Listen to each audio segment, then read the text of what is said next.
Hello everyone, welcome to my UPSC. RPSC assistant professor की regular basis पे हम preparation करवा रहे हैं। इसमें है जो अभी तक 4 टेस्ट कंप्लीट हो चुके हैं। आज हम टेस्ट नंबर 5 डिस्कस करेंगे। टेस्ट सीरीज अवेलेबल है। टेस्ट सीरीज हिंदी और इंग्लिश मीडियम दोनों में अवेलेबल है। टेस्ट सीरीज में आपको आपके सिलेबस के नोट्स, टेस्ट, प्रैक्टिस टेस्ट के लिंक ये कंप्लीट मिल जाते हैं। आप इस नंबर पे कांटेक्ट करके टेस्ट सीरीज ज्वाइन कर सकते हैं या फिर हमारी वेबसाइट पे जाके भी टेस्ट सीरीज ज्वाइन कर सकते हैं, या फिर आपको इस वीडियो के नीचे लिंक में डिस्क्रिप्शन में लिंक मिल जाएगा, वहां से भी आप ज्वाइन कर सकते हैं। Let's begin.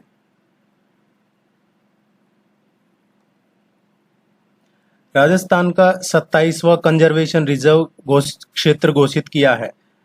राजस्थान का 27वां जो कंजर्वेशन रिजर्व है क्षेत्र है, वो किसे घोषित किया है? अभी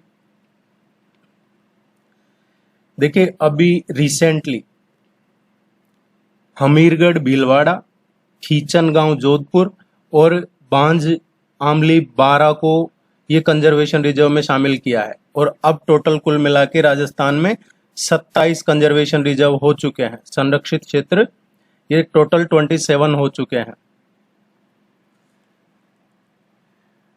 तो जो लेटेस्ट 27वां है ये है बारा में बारा आमली, बांझ आमली, ये है 12 में। तो आप ये जरूर ध्यान रखिएगा।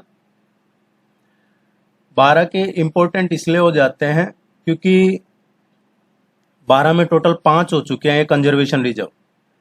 चाहे साबाद के जंगल हो, साबाद तलाई है, रामगढ़ कुंजी सुहास है, सोरसन है और बांझ आमली है। ये टोटल 5 हो चुके हैं 12 में, और राजस्थान में 27 हो चुके हैं। आगे कोई अपडेट होगी तो आपको जरूर बताया जाएगा। आप चैनल को जरूर सब्सक्राइब कीजिएगा, इससे सपोर्ट रहेगा। चंद्रयान 3 मिशन का हिस्सा रही सुनीता खोकर का संबंध राजस्थान के किस जिले से? अभी रिसेंटली ये चंद्रयान 3 लॉन्च किया है मिशन।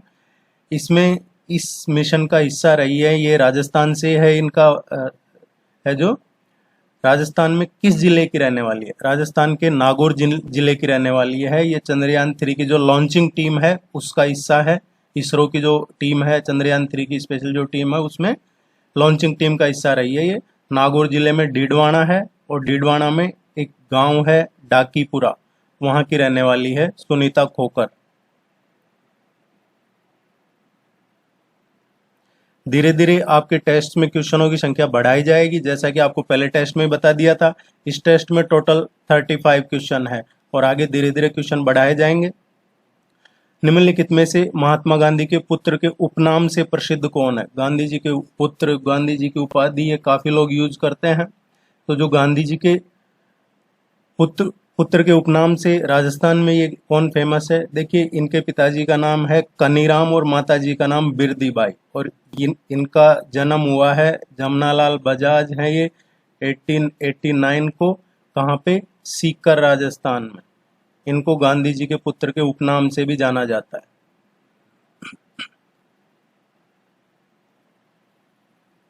अगर आपने अभी तक अप्लाई नहीं किया है फॉर्म आरपीएससी असिस्टेंट प्रोफेसर के लिए, तो 25 जुलाई लास्ट डेट है। आप जरूर अप्लाई कर दीजिए। अगर अभी भी फॉर्म अप्लाई नहीं किया है, कोई इश्यू आ रहा है तो आप पूछ सकते हैं।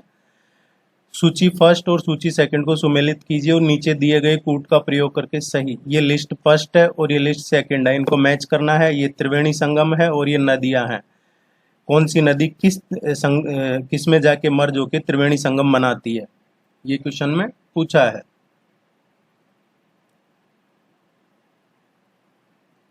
देखिए, बनास, बेडच और मैनाल ये बीगोद में ही जाके त्रिवेणी संगम बनाती है। बनास, डाई और खारी ये राजमहल सही है। बनास, चंबल और सीप रामेश्वर घाट ये भी सही है। बेणेश्वर, सोम, माही, जाकम ये बेणेश्वर धाम, ये चारों ही इसी जो सीक्वेंस दे रखा है 1 2 3 4, ये सही है। इस क्वेश्चन का करेक्ट आंसर होगा दिस वन, 1 2 3 4। ये इंपॉर्टेंट है, आप इनको जरूर याद कीजिएगा। इस तरीके के क्वेश्चन एग्जाम में पूछे जाते हैं।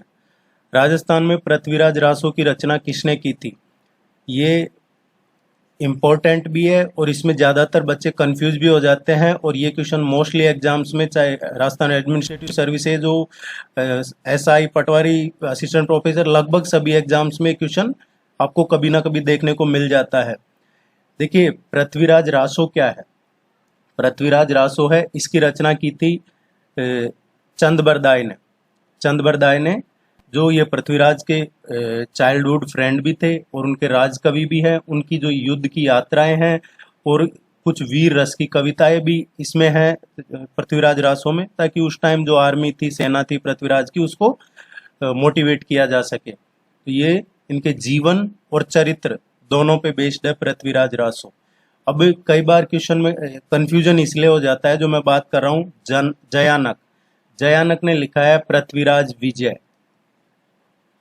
एक है पृथ्वीराज विजय और ये है पृथ्वीराज रासो। तो आप अभी इसको अच्छे से याद कर लीजिए। पृथ्वीराज रासो है, ये चंद्रबरदाई का है, और पृथ्वीराज विजय है, ये जयानक का है।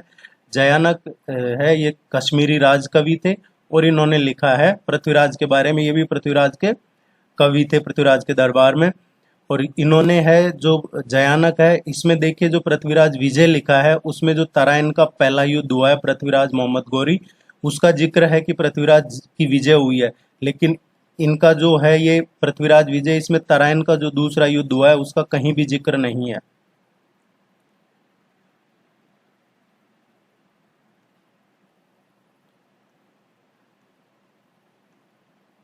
राम स्नेही संप्रदाय के संस्थापक रामचरण के गुरु कौन थे? देखिए, एक ये जो सेक्ट्स हैं, संप्रदाय हैं, इनका क्वेश्चन आप मान के चलिए पेपर में पूछा जाता है एग्जाम में। मोस्टली जो एग्जाम से ऑब्जेक्टिव पेपर आते हैं सभी एग्जाम्स में, एक क्वेश्चन इसका पूछा जाता है। जो राम स्नेही संप्रदाय है, इसके प्रवर्तक रहे हैं स्वामी रामचरण जी। अब इनके गुरु कौन थे? इनके गुरु थे कृपाराम। ये राम स्नेही संप्रदाय है, इसकी जो चीफ या मेन ब्रांच कहें या प्रधान पीठ कहें, ये है शाहपुरा में। शाहपुरा, वो ये जो जयपुर के पास वाला शाहपुरा नहीं है, ये शाहपुरा है जो भीलवाड़ा के पास वाला, जो भीलवाड़ा में आता है, वो शाहपुरा है। और इनका जन्म भी, जो रामचरण जी हैं, इनका जन्म भी यहीं हुआ था, जो मालपुरा है। मालपुरा ये टोंक डिस्ट्रिक्ट में आता है। ये बीसलपुर जो है उसके आसपास का एरिया है, ये मालपुरा टोंक।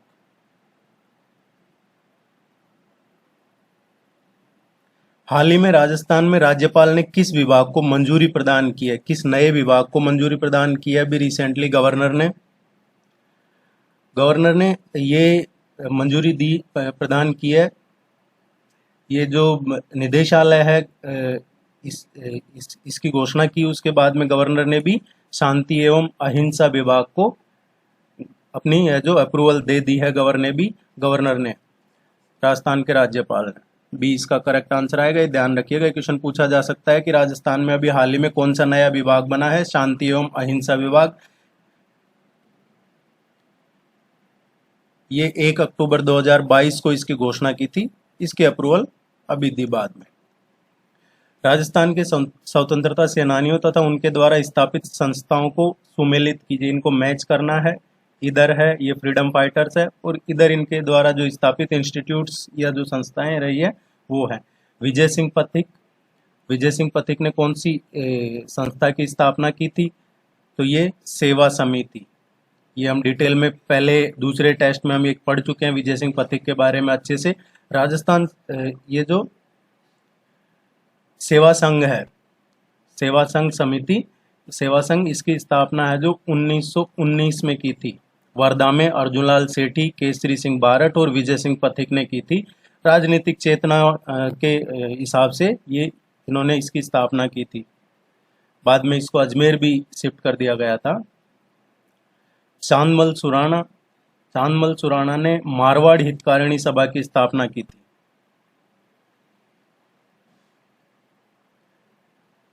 केसरी सिंह बारट है, केसरी सिंह बारट ने वीर भारत सभा की स्थापना की थी। और हरिभाई उपाध्याय ने गांधी आश्रम हटुंडी, ये हटुंडी है, ये अजमेर जिले में है। अजमेर से ब्यावर जाते हैं जब रास्ते में पड़ता है हटुंडी। सो इस हिसाब से देखा जाएगा तो इसका जो करेक्ट आंसर आएगा सी इसका करेक्ट आंसर आएगा। 3412 इनको आप जरूर याद कीजिएगा, यहाँ से पूछ लिए जाते हैं क्वेश्चन है जो फ्रीडम फाइटर्स का क्वेश्चन आता ही है। दजिया और चिमाता राजस्थान की किस जनजाति से संबंधित है? एक्चुअली देखिए दजिया और चिमाता होता क्या है, जो मैदानी भाग है उसमें जलाकर जो खेती की जाती है उसको दजिया कहते हैं। कोई मैदानी इलाका है उसमें जो मैदानी इलाके को जला करके जो खेती की जाती है उसको दजिया कहते हैं। इसको दूसरा नाम झुमटी के नाम से पूछ लिया जाता है इसको। वहीं जो पहाड़ी ढलानी एरिया है उसमें जो झूमिंग खेती की जाती है उसको चिमाता कहते हैं। अब ये कौन कहते हैं दजिया और चिमाता? ये भील जो ट्राइब्स है ये इनको दजिया और चिमाता कहती है।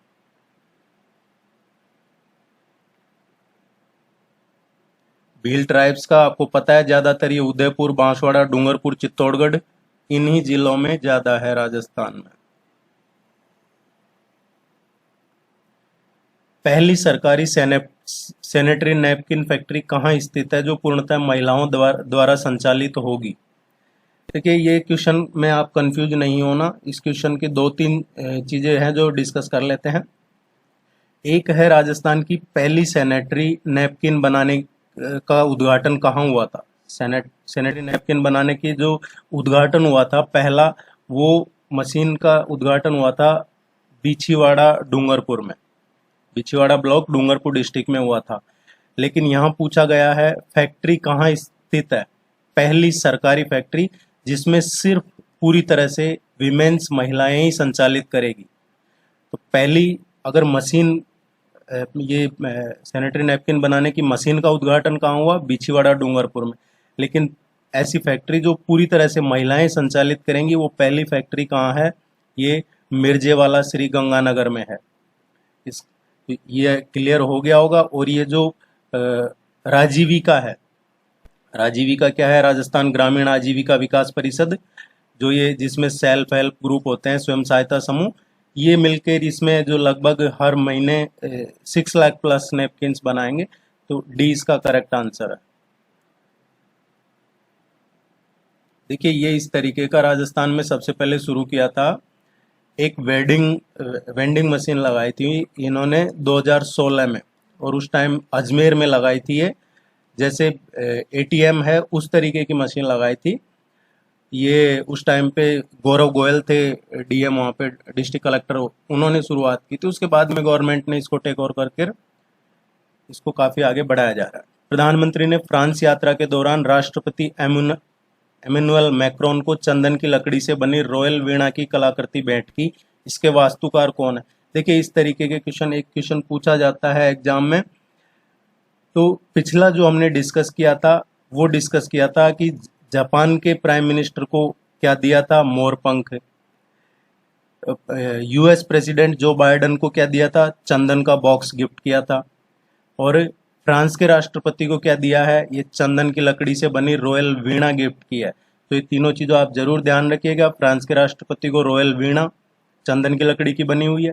इससे पहले है जो मोरपंख दिया था वो जापान के राष्ट्रपति को, और अमेरिका के राष्ट्रपति को चंदन का बॉक्स गिफ्ट किया था। ये सभी नेशनल अवार्ड विनर है। ये आर्टिस्ट मोहित जांगिड़, इन्होंने बनाए हैं ये तीनों।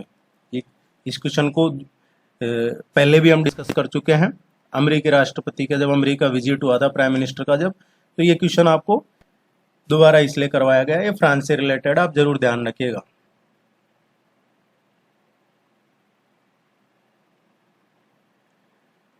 लिस्ट फर्स्ट और लिस्ट सेकंड को मैच करना है। श्री चार भुजा, श्रीनाथ जी, श्री द्वारकाधीश, श्री एकलिंगनाथ जी। देखिए ज्यादातर बच्चे क्या करते हैं, जो पंच पीर हैं ये पढ़ते हैं मारवाड़ के, और ये ही ज्यादातर फेमस मारवाड़ के पंच पीर हैं। इनको पढ़ते हैं, इनकी जीके की ट्रिक्स बना लेते हैं। कई बार याद रहती है, हो सकता है कई बार मिस हो जाए, क्योंकि ट्रिक्स तो शॉर्ट टर्म के लिए होती है। लेकिन एग्जाम में अब वो ट्रेंड नहीं है कि जो पहले क्वेश्चन आते थे डायरेक्ट या जो फिक्स क्वेश्चन वो ही रिपीटेडली कुछ क्वेश्चन पूछ लिए जाते थे या फिर उन्हीं को घुमा फिरा के पूछ लिया जाता था। अब थोड़ा सा ट्रेंड चेंज होता जा रहा है। तो मारवाड़ के पंचपीर तो आप जरूर याद रखिए। मारवाड़ के पंचपीर कौन है? रामदेव जी हैं, गोगा जी हैं, पाबू जी हैं, मेहाजी, मांगलिया, हड़बू जी, ये पंचपीर हैं मारवाड़ के। लेकिन ये जो क्वेश्चन कर रहे हैं, ये जो चार ऑप्शन इधर हैं और इनके अलावा एक और है श्री सांवरिया जी, ये पंचपीर हैं मेवाड़ रीजन के, जो मेवाड़ रीजन है उसके पंचपीर हैं। इसको आप जरूर याद कीजिएगा। दोनों में से एक क्वेश्चन एग्जाम में पूछा ही जाता है मोस्टली, है जो इस तरीके से मैचिंग में, या फिर सिंपली एक पूछ लिया जाता है कि ये इनका स्थल कहाँ पे है। श्री चार भुजा है, ये इनका स्थल ये है गढ़बोर, और गढ़बोर कहाँ पे है? राजसमंद जिले में है। गढ़बोर राजसमंद में है, ये सही है। श्रीनाथ जी का कहाँ पे है ये स्थान? ये नाथद्वारा में ही है, और नाथद्वारा कहाँ पे है? ये भी राजसमंद में ही है। श्री द्वारकाधीश है, श्री द्वारकाधीश जी ये कांकरोली में है, कांकरोली भी राजसमंद जिले में ही है। और श्री एकलिंगनाथ जी हैं, ये कैलाशपुरी में है इनका स्थान। ये कैलाशपुरी कहाँ पे है? ये उदयपुर में है। ये इसी सीक्वेंस में इसीलिए दिया है, यहाँ पर टेस्ट नहीं हो रहा, आपको याद करवाने के लिए इसी सीक्वेंस में दिया है ताकि आप इजीली इसको याद कर सके। इसके अलावा जो एक और है श्री सांवरिया जी, पांचवें पीर, उनका स्थान है मंडफिया, मंडफिया में है। और मंडफिया कहाँ है? चित्तौड़गढ़ में। तो ये आप जरूर ध्यान रखिएगा, ये बहुत इंपॉर्टेंट। ये मेवाड़ के पंचपीर है।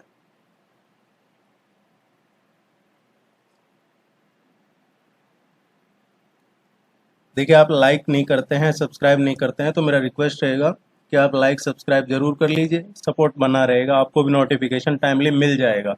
निम्न में से किस नृत्य में किसी भी वाद्य यंत्र का प्रयोग नहीं किया जाता है? कौन सा डांस है जिसमें किसी भी वाद्य यंत्र का प्रयोग नहीं किया जाता है? ये है वालर डांस। वालर डांस है ये, इसमें किसी भी तरीके का वाद्य यंत्र का प्रयोग नहीं किया जाता है, और ये काफ़ी धीमी गति से किया जाने वाला डांस है। इसमें मेल और फीमेल दोनों ये डांस मिलके करते हैं। और ये किसका फेमस है? ये है जो गरासिया जनजाति है, गरासिया ट्राइब्स का फेमस है वालर डांस।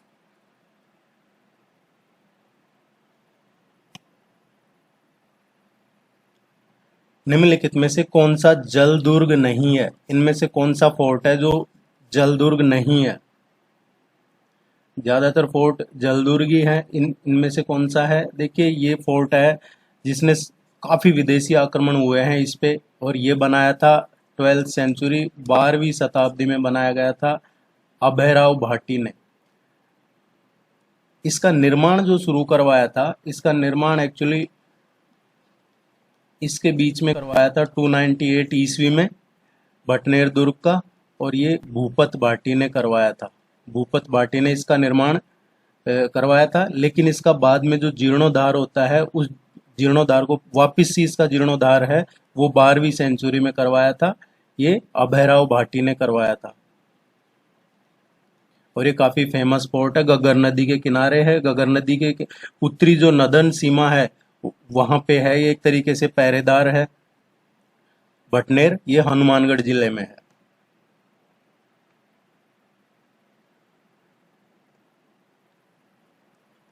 राजस्थानी भाषा साहित्य एवं संस्कृति अकादमी कहाँ पे अवस्थित है? राजस्थानी भाषा साहित्य और संस्कृति अकेडमी ये कहाँ पे है? देखिए, इसकी स्थापना हुई थी 25 जैन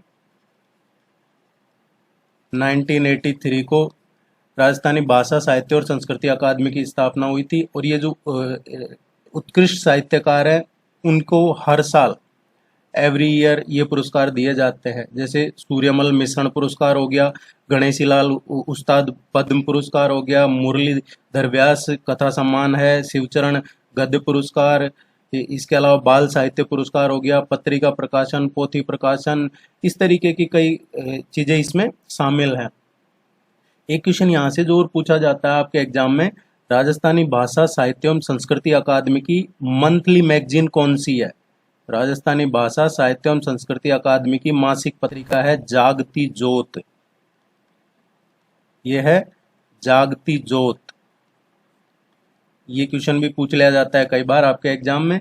और ये देखिए देश का पहला ई आर्काइव्स बन गया है ये अभिलेखागार, और ये बीकानेर में है। कहाँ पे है? बीकानेर में है। इसकी स्थापना कब हुई थी? इसकी स्थापना 1955 में हुई थी। देश का ये पहला ऐसा आर्काइव है जो अभी ई आर्काइव बन गया है।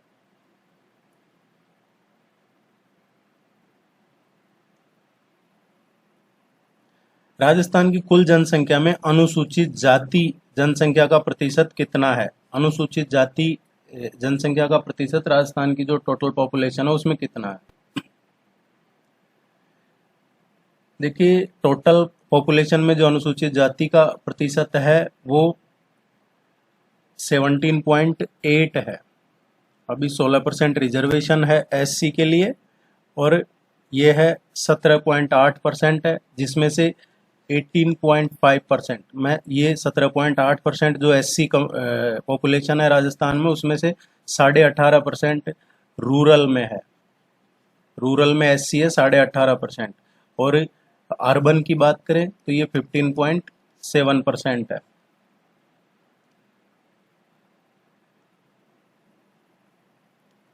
राजपूताना मध्य भारत सभा का दूसरा अधिवेशन कहाँ संपन्न हुआ? राजपूताना मध्य भारत सभा का जो दूसरा अधिवेशन है ये 29 दिसंबर को हुआ था। पहला अधिवेशन कहाँ पे हुआ था राजपूताना मध्य भारत का? ये चांदनी चौक दिल्ली में हुआ था। मारवाड़ी पुस्तकालय है चांदनी चौक दिल्ली में, वहां पे इसका पहला अधिवेशन हुआ था। तीसरा अधिवेशन कहाँ पे हुआ था? इसका तीसरा अधिवेशन है ये अजमेर में हुआ था, और दूसरा अधिवेशन अमृतसर में हुआ था। तो ये तीनों अधिवेशन आप रट लीजिए इनको। पहला अधिवेशन 1919 में अमृतसर में हुआ था, 29 दिसंबर 1919 को। दूसरा अधिवेशन है ये चांदनी चौक दिल्ली, पहला अधिवेशन है जो चांदनी चौक दिल्ली में हुआ था, दूसरा अधिवेशन है जो अमृतसर में हुआ है, और तीसरा अधिवेशन इसका अजमेर में जमनालाल व्यास की अध्यक्षता में हुआ था। इसकी स्थापना 1919 में हुई थी। जमनालाल बजाज, गणेश शंकर विद्यार्थी, विजय सिंह पथिक, इन्होंने इसकी स्थापना की थी।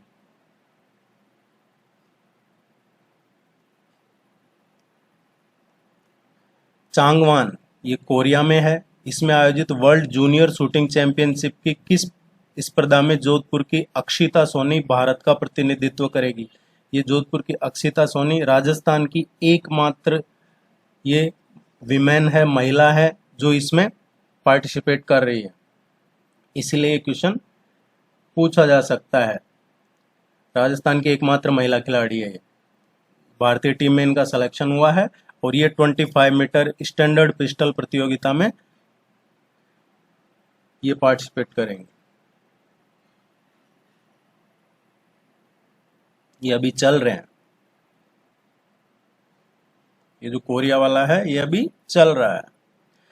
राजस्थान राज्य की किस जीआई टैग, ये जियोग्राफिकल इंडिकेशन टैग है, इसका आईपीओ लॉन्च किया है? देखिए, इंडिया में भी काफ़ी चीज़ें हैं जिनको जीआई टैग मिला है, वैसे ही राजस्थान में है। टोटल 16 हैं जिनको जीआई टैग मिला हुआ है, जिसमें से कुछ तो कुछ का लोगो भी शामिल है इन 16 में। अब क्वेश्चन पूछा है कि ऐसी कौन सी वस्तु है जिसको जीआई टैग मिला हुआ है और उसका आईपीओ भी लॉन्च किया है? ये अभी रिसेंटली किया है, जो बीकाजी फूड्स इंटरनेशनल लिमिटेड है, बीकानेरी भुजिया, इसका आईपीओ लॉन्च किया है अभी रिसेंटली। ये देखिए, इसको जो बीकानेरी भुजिया है, इसको 2010 में जीआई टैग मिला था। एक दिन में ये लोग लगभग 30 लाख, करीब 30,000 टन बीकानेरी भुजिया बनती है एक दिन में। पूरे देश में फेमस है। जीआई टैग्स का आप जरूर पढ़िएगा, यहाँ से पूछ लिया जाता है।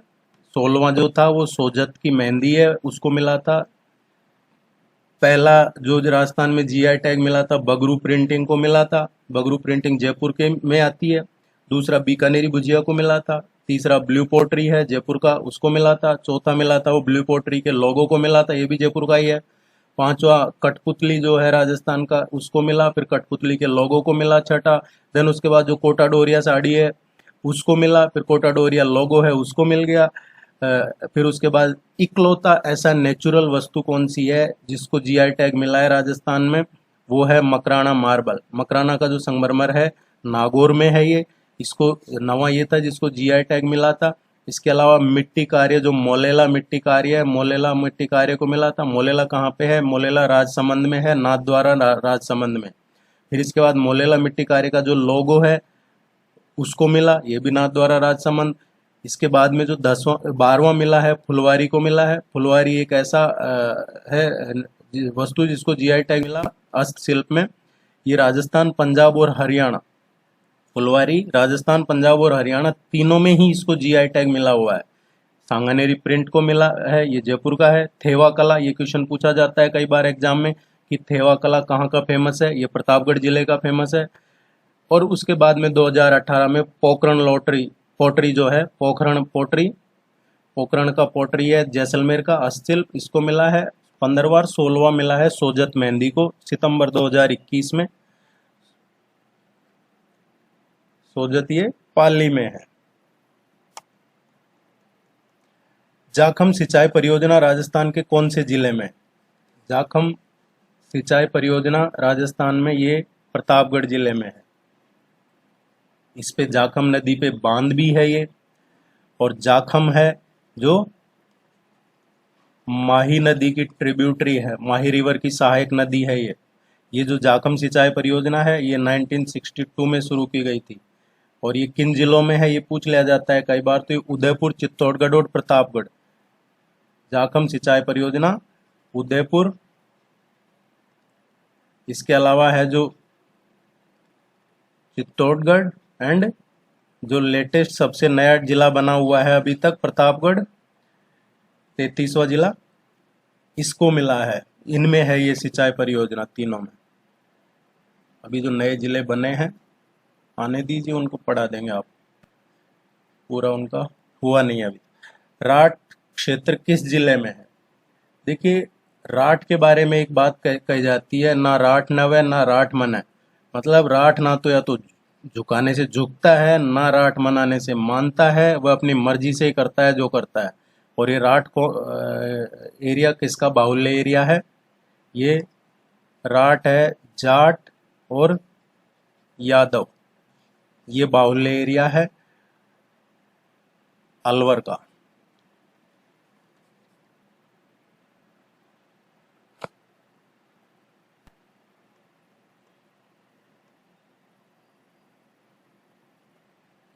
नेशनल लाइव स्टॉक मिशन के अंतर्गत पशुधन बीमा योजना का शुभारंभ कहाँ से किया गया है? जो नेशनल लाइव स्टॉक मिशन है, देखिए आप राजस्थान की जो लाइव स्टॉक सेंसस है 2019, इसको पढ़ लीजिएगा जरूर। अभी लेटेस्ट जो हुआ है ये लाइव स्टॉक पॉपुलेशन, इसको जरूर पढ़िएगा आप, है जो यहाँ से पूछा जाता है क्वेश्चन एक।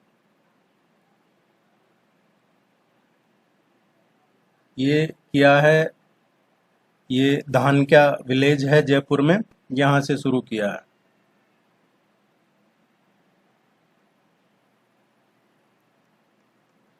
ग्रीन एनर्जी कॉरिडोर राजस्थान के किन जिलों से होकर गुजरेगा?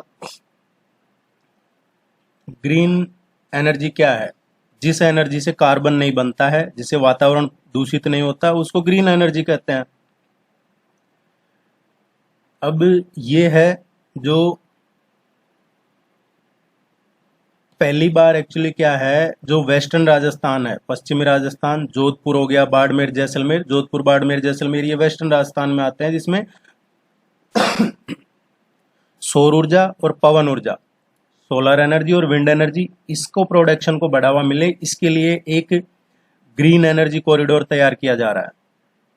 अब ये किन जिलों से होकर गुजरेगा? ये कॉरिडोर बीकानेर, अजमेर, चित्तौड़गढ़, नागौर, जोधपुर, इन जिलों से होकर गुजरेगा।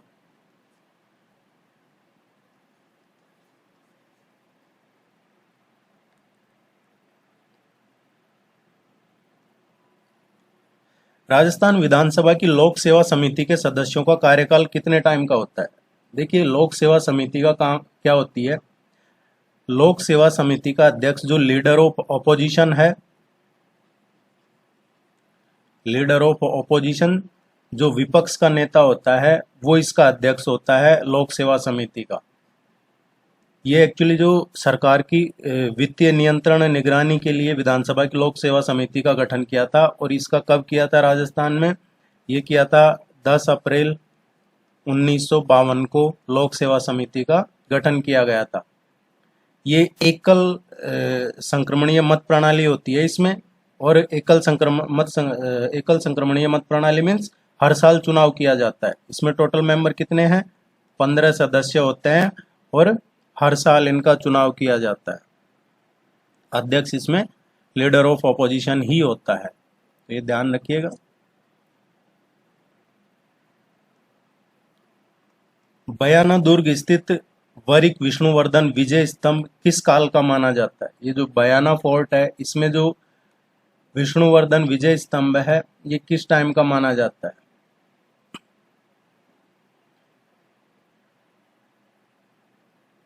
देखिए, बयाना का युद्ध आपने सुना होगा। बयाना का युद्ध है, ये फेमस है। फरवरी 1527, 21 और 22 फरवरी 1527 ईस्वी में लड़ा गया था। एक हिस्टोरिकल वॉर था, ऐतिहासिक युद्ध था। इसे बयाना का युद्ध। और ये किसके बीच हुआ था? ये हुआ था राणा सांगा और बाबर के बीच। और इसमें राणा सांगा ने बाबर को परास्त कर दिया था। राणा सांगा इसमें विजयी हुए थे। और यहीं से फिर ये मुगल और मेवाड़ का इधर का जो महाराणा प्रताप तक चला, उसके बाद तक चला। लेकिन ये जो मुगल थे, ये कभी भी मेवाड़ पे अपना कब्जा नहीं कर पाए थे। बयाना के किले में जो विष्णुवर्धन विजय स्तंभ है, ये गुप्त काल का माना जाता है। और जो विष्णुवर्धन है, ये जो समुद्रगुप्त थे, गुप्त काल के समुद्रगुप्त, उनके ही सामंत माने जाते हैं। और इस दुर्ग को, जो बयाना दुर्ग है, इस दुर्ग को एक और पूछ लिया जाता है कि बाणासुर की नगरी किसे कहा जाता है? किस किले को बाणासुर की नगरी कहा जाता है? तो ये बयाना के किले को कहा जाता है। और इसका निर्माण किसने करवाया था?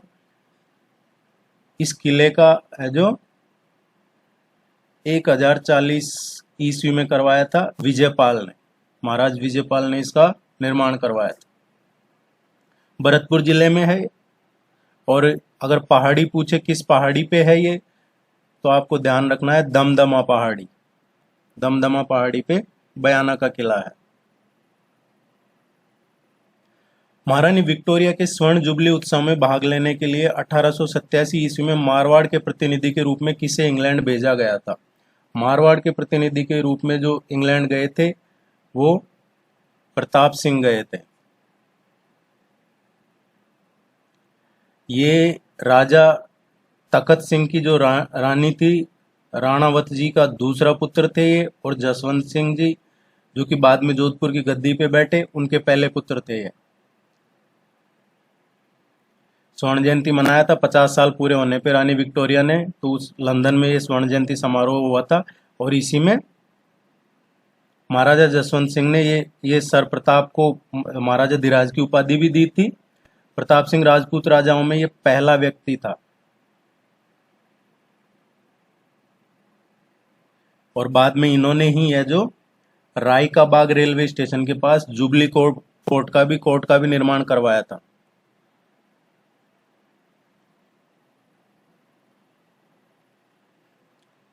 निम्न में से कौन सा युग्म सुमेलित नहीं है? इनकरेक्ट कौन सा है? सही मैच नहीं कर रहा है। कौन सा सही मैच नहीं कर रहा है?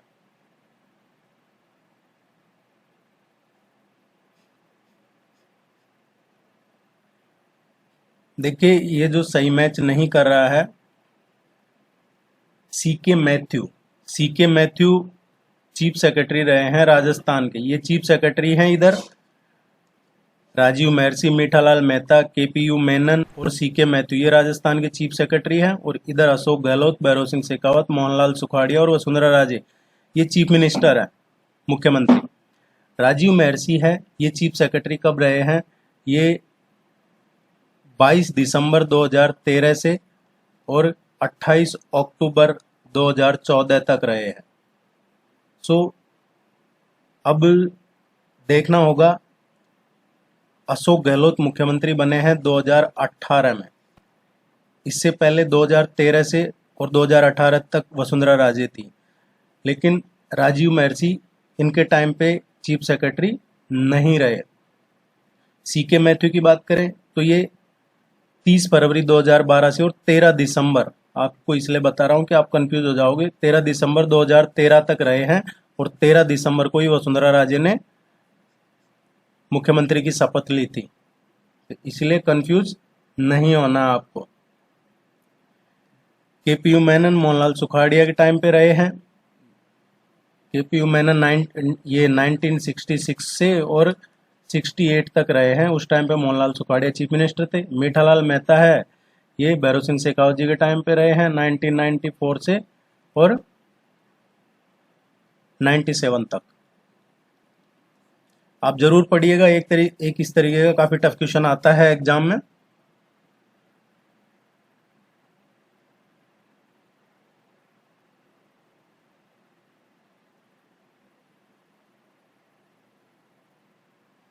राजस्थान में राजस्व मंडल की स्थापना कब हुई? राजस्थान में राजस्व मंडल की जो स्थापना हुई है ये 1949 में हुई है। 1 नवंबर 1949 को ही राजस्व मंडल है, रेवेन्यू बोर्ड जिसको बोलते हैं, इसकी स्थापना हुई थी। और कई बार पूछ लिया जाता है कि रेवेन्यू बोर्ड का हेडक्वार्टर कहाँ पे है। ये हेडक्वार्टर आरपीएससी का भी अजमेर में है, रेवेन्यू बोर्ड का मुख्यालय भी अजमेर में है। इसकी एक सर्किट बेंच जयपुर में जरूर है। इसके पहले चेयरमैन कौन थे? ब्रजचंद्र शर्मा इसके पहले चेयरमैन थे रेवेन्यू बोर्ड, बीसी शर्मा। निम्नलिखित में से राजस्थान के किस जिले की सीमा मध्य प्रदेश से नहीं लगती है? देखिए, बिना मैप के तैयारी नहीं करनी है, ये तो रिक्वेस्ट रहेगी आपसे। राजस्थान के 10 जिले और मध्य प्रदेश के 10 जिले। राजस्थान के 10 जिले मध्य प्रदेश से बॉर्डर शेयर करते हैं और मध्य प्रदेश के 10 जिले राजस्थान से बॉर्डर शेयर करते हैं, ये याद रखना है।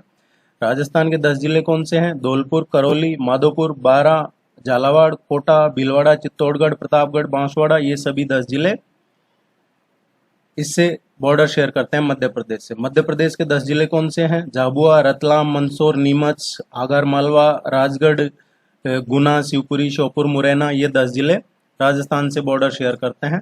डूंगरपुर है, ये मध्य प्रदेश से बॉर्डर शेयर नहीं करता है, बांसवाड़ा करता है, डूंगरपुर नहीं करता।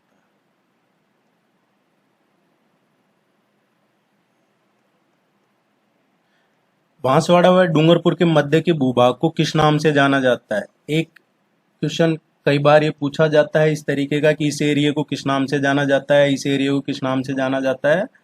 तो जो डूंगरपुर और बांसवाड़ा के मध्य का भाग है, बीच का भाग, उसको मेवल के नाम से जाना जाता है।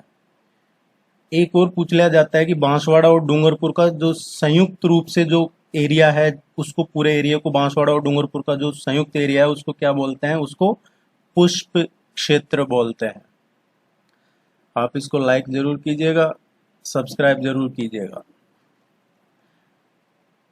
1947 ईस्वी में वीरबाला कालीबाई किस घटना में शहीद हुई थी?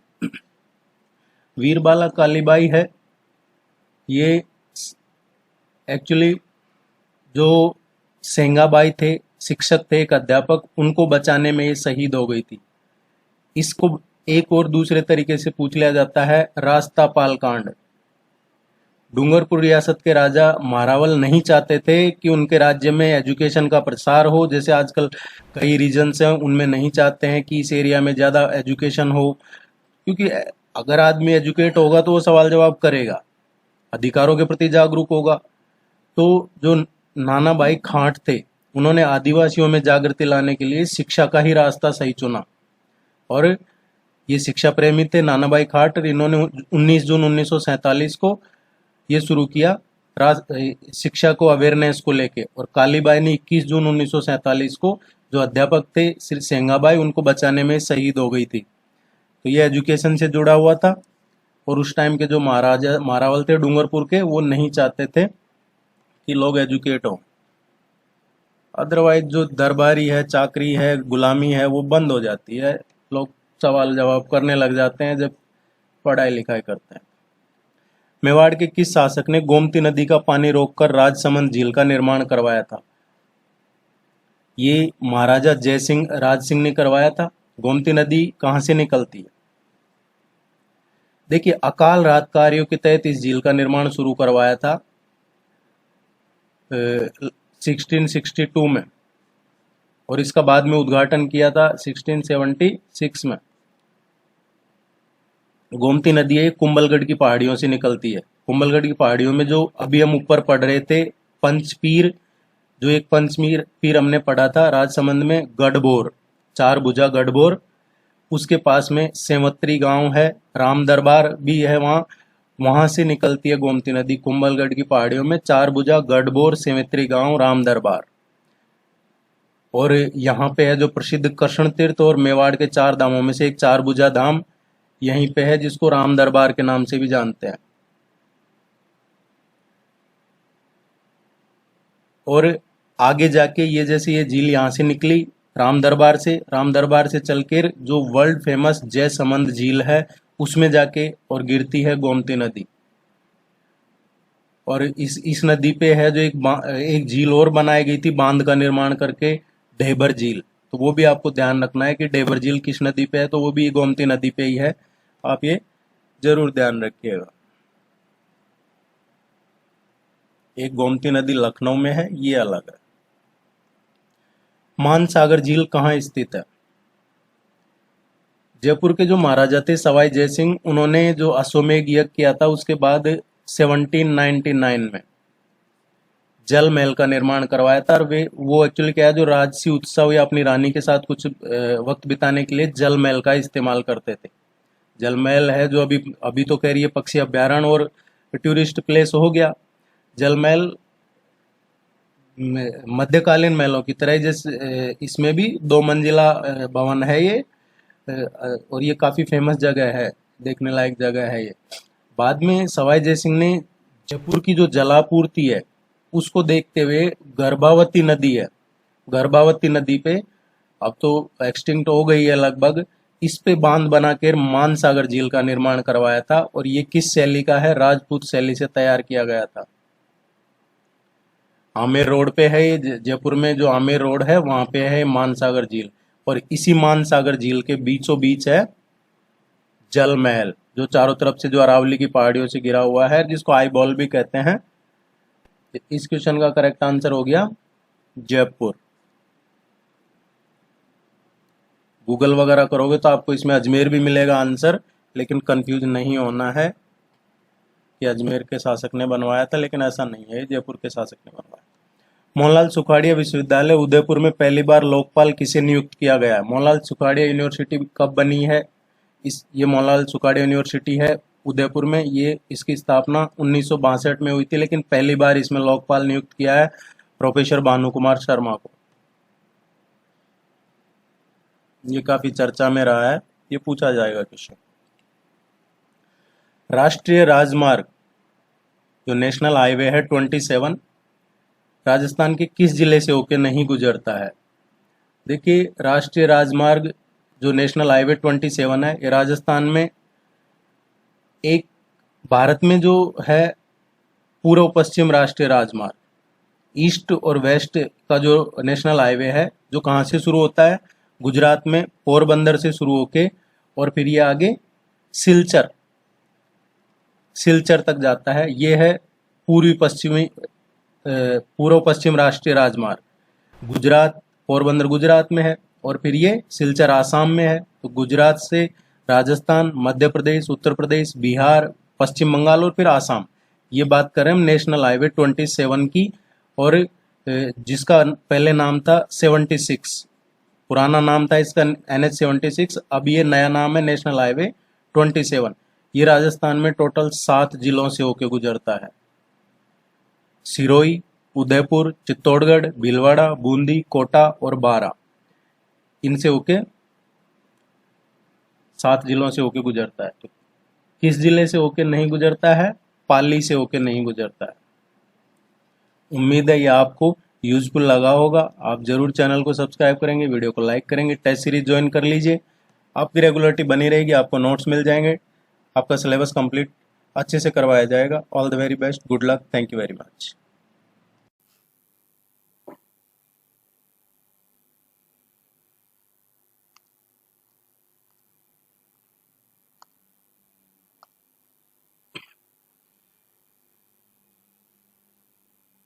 Hello everyone, welcome to my UPSC. Rajasthan assistant professor की रेगुलर आपको तैयारी करवा रहे हैं। 5 टेस्ट ऑलरेडी कंप्लीट हो चुके हैं। आज हम टेस्ट नंबर 6 डिस्कस करेंगे।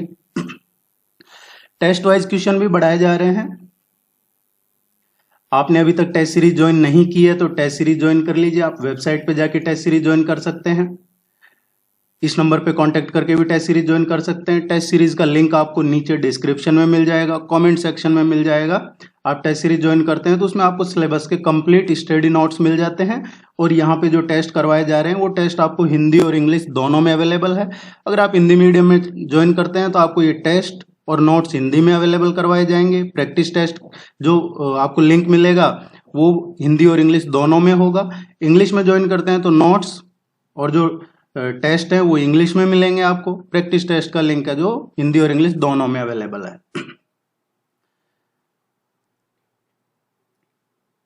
Let's begin. राज्य सरकार द्वारा प्रारंभ सहकार ग्राम आवास योजना के तहत किस बैंक से 50 लाख तक का ऋण उपलब्ध कराया जाएगा? इस क्वेश्चन को दूसरे तरीके से भी पूछा जा सकता है आपसे एग्जाम में कि अभी हाल ही में किसानों के आवास निर्माण के लिए 50 लाख तक का लोन प्रदान किया जाएगा। ये कौन सी स्कीम शुरू की है सरकार ने? अभी किस स्कीम के तहत, कौन सी योजना के तहत ये किया जाएगा? तो इसमें बैंक का पूछा जा सकता है या फिर आपसे योजना का नाम भी पूछा जा सकता है। तो ये सहकार ग्राम आवास योजना, ये ध्यान रखना है। अब इसमें क्या है कि जो 50 लाख का लोन दिया जाएगा आवास निर्माण के लिए किसानों को, वो लोन की राशि किसानों के बैंक अकाउंट में आएगी, लेकिन वो 3 किस्तों में आएगी, एक मुश्त किस्त में नहीं आएगी। वो 3 किस्तों में आपके अकाउंट में आएगी डायरेक्ट। और उस पे है जो सरकार कि सिर्फ 6% ही ब्याज देना पड़ेगा, 6% इंटरेस्ट लगेगा। और ये स्कीम है, इसमें 15 साल तक वो जो लोन है किसानों को मिलेगा, ये दीर्घकालीन समय तक रहेगा। 15 वर्ष तक आप इसको वापस रिटर्न कर सकते हैं, चुका सकते हैं। तो आपको 2-3 चीजें ध्यान रखनी है। सहकार ग्राम आवास योजना 50 लाख तक का लोन दिया जाएगा, 3 किस्तों में ये अमाउंट आपके अकाउंट में आएगा, 6% ब्याज है, 15 साल के लिए ले सकते हैं। अब क्वेश्चन में पूछा है कि किस बैंक के तहत ये उपलब्ध करवाया जाएगा? तो ये केंद्रीय सरकारी बैंकों द्वारा इस योजना के जरिए किसानों को आवास निर्माण के लिए 50 लाख का लोन प्रदान किया जाएगा। बी इसका करेक्ट आंसर है। आप चैनल को सब्सक्राइब जरूर कीजिएगा ताकि रेगुलर आपको नोटिफिकेशन मिलता रहेगा। राजस्थान में जीवन धारा योजना किससे संबंधित है? जीवन धारा योजना राजस्थान में संबंधित है सिंचाई तालाबों की खुदाई, पानी का संचय करना और उसके स्थान पे निर्माण, या फिर जो SC/ST के लोग हैं उनकी जमीन के विकास करना। ये सभी चीजें इसमें जीवन धारा स्कीम में शामिल है। इसका जो करेक्ट आंसर आएगा जीवन धारा स्कीम का, ये सिंचाई कुओं का निर्माण से संबंधित है।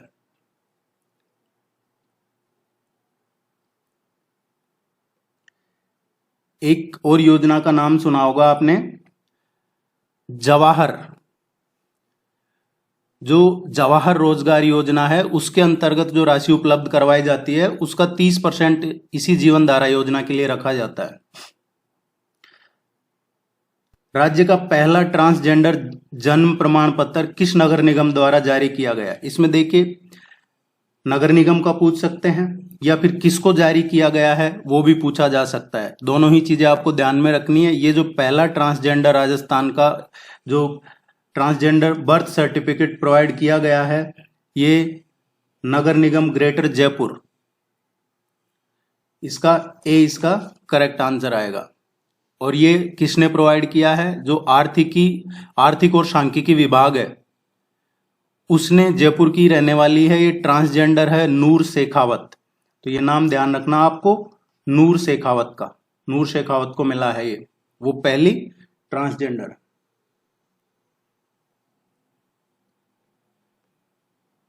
तिवारा कर किस पर लगाया गया था? तिवारा कर किस पे लगाया गया था? ये क्वेश्चन काफी इंपॉर्टेंट है, कई एग्जाम्स में पूछा जाता है ये कर। जैसे पहले जजिया लगा दिया जाता था औरंगजेब के टाइम पे, बाद में अकबर ने जाकर उसको अबोलिश किया, इसी तरीके से ये तिवारा कर है, ये लगाया गया था। दिवाली और होली जैसे त्योहारों पे ये टैक्स लगाया गया था, तिवारा कर।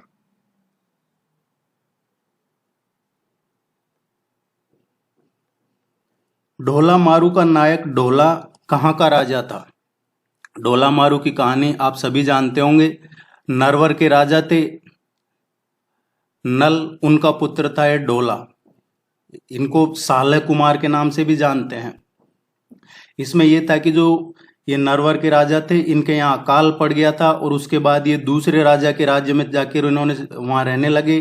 फिर उस राजा के जो ये पुत्र थे ढोला, जिनका नाम ये, जिनको सालह कुमार के नाम से भी जानते हैं, इनसे उस राजा ने, जो नरवर के राजा थे नल, जो अकाल पड़ा जिस राजा के यहाँ, शायद वो पोंगल के थे, तो उन्होंने अपनी बेटी की शादी ये जो नरवर के राजा हैं इससे करने का वादा किया। तो उस टाइम ये छोटी उम्र में थे, शायद 2-3 साल की उम्र रही होगी इनकी दोनों की। बाद में है जो ढोला है, इसकी शादी किसी और से हो गई थी और बाद में ये काफी लव स्टोरी जैसी है, एक कहानी है, इसमें कई विलेन है, कई ये एक्टर है, इस तरीके की। आप इसको जरूर पढ़िएगा, काफी फेमस स्टोरी है ढोला मारू की। ये कहाँ के थे? तो इसका करेक्ट आंसर आएगा गागरोन।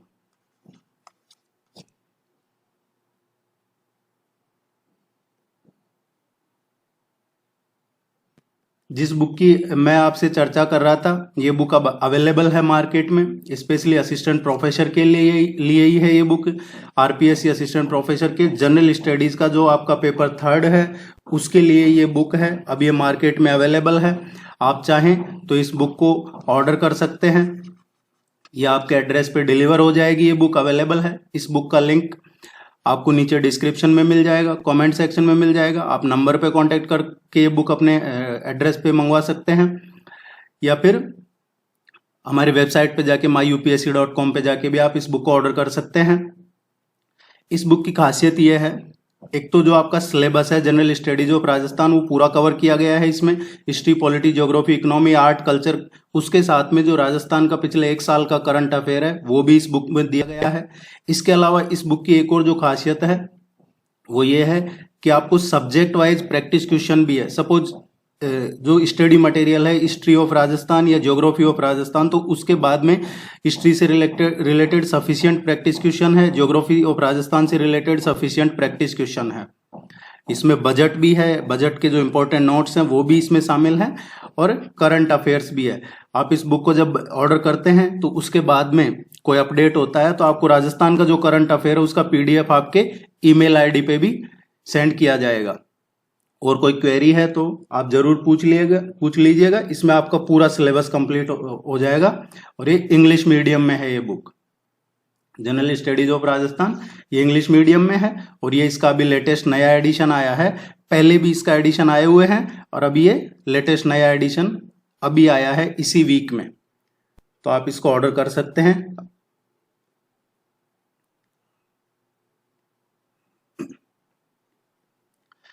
राजस्थान साहित्य अकादमी द्वारा घोषित मीरा पुरस्कारों के संबंध में निम्नलिखित में से कौन सा कथन सत्य है, सही कौन सा है?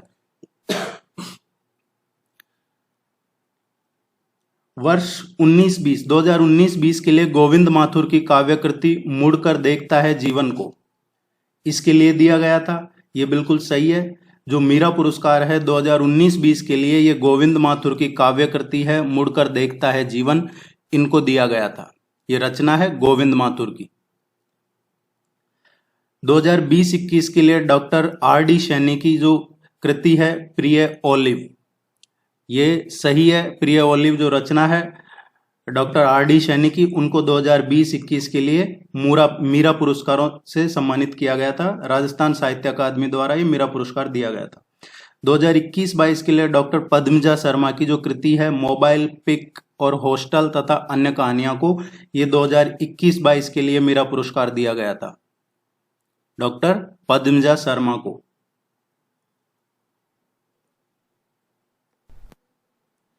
वर्ष 2022-23 के लिए अभी रिसेंटली किसको दिया गया है, अभी करंट में रिसेंटली दिया गया है, ये रति सक्सेना है।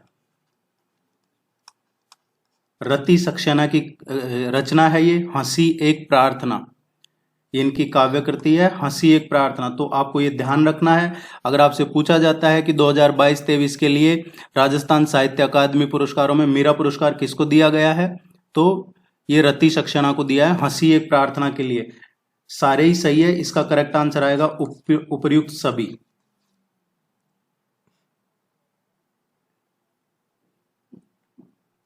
राजस्थान की कुबड़ पट्टी कहां पर स्थित है? राजस्थान की ये जो कुबड़ पट्टी है, इस बेल्ट में, जिसे राजस्थान की कुबड़ बेल्ट भी कहा जाता है। एक्चुअली राजस्थान ये जो क्षेत्र है, ये कुबड़ पट्टी वाला जो एरिया है, इसमें फ्लोराइड बहुत ज्यादा है। जो पानी है वहां का, उसमें फ्लोराइड इतना ज्यादा है कि वहां के जो रेजिडेंट्स है उनमें कुबड़ापन देखने को मिलता है। और ये है नागौर, स्पेशली नागौर अजमेर की सीमाओं के बीच का जो एरिया है वहां पे है। ये क्वेश्चन पूछा जाता है अक्सर एग्जाम में। आप इसको लाइक जरूर कीजिएगा, चैनल को सब्सक्राइब कीजिएगा। कोई भी क्वेरी है आप पूछ सकते हैं कमेंट सेक्शन में, इस नंबर पे पूछ सकते हैं। हाल ही में राज्य सरकार ने कहा 3 नए कन्या महाविद्यालय खोजने की घोषणा की है? कहां पे अभी रिसेंटली राज्य सरकार ने घोषणा की है 3 नए कन्या महाविद्यालय खोजने की?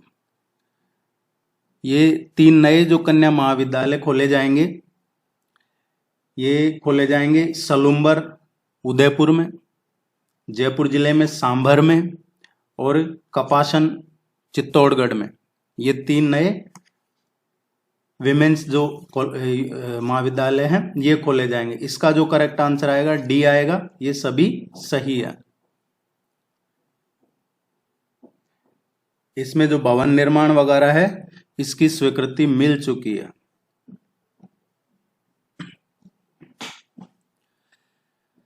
नेक्स्ट देखते हैं, राजस्थान के खनिज संसाधनों और उनके उत्पादन स्थलों का मिलान करना है। खनिज और उनका कहां पे कौन सा खनिज उत्पादन होता है उसका मिलान करना है। देखिए टंगस्टन कहां पे होता है? टंगस्टन है, टंगस्टन किस चीज के लिए यूज लिया जाता है? जो बल्ब फिलामेंट है, हाई स्पीड अलॉय है या हार्ड स्टील अलॉय है, मशीन टूल हो गए, या जो हाई स्पीड कटिंग टूल्स है, या फिर जो स्पेशल स्टील जो डिफेंस पर्पज के लिए यूज लिया जाता है, उन सभी में टंगस्टन का यूज होता है। और ये कहां पे है?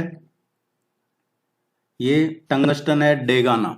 डेगाना का ये पूरे देश में सबसे बेस्ट टंगस्टन कहां पाया जाता है? डेगाना, नागौर में, नागौर जिले में है ये।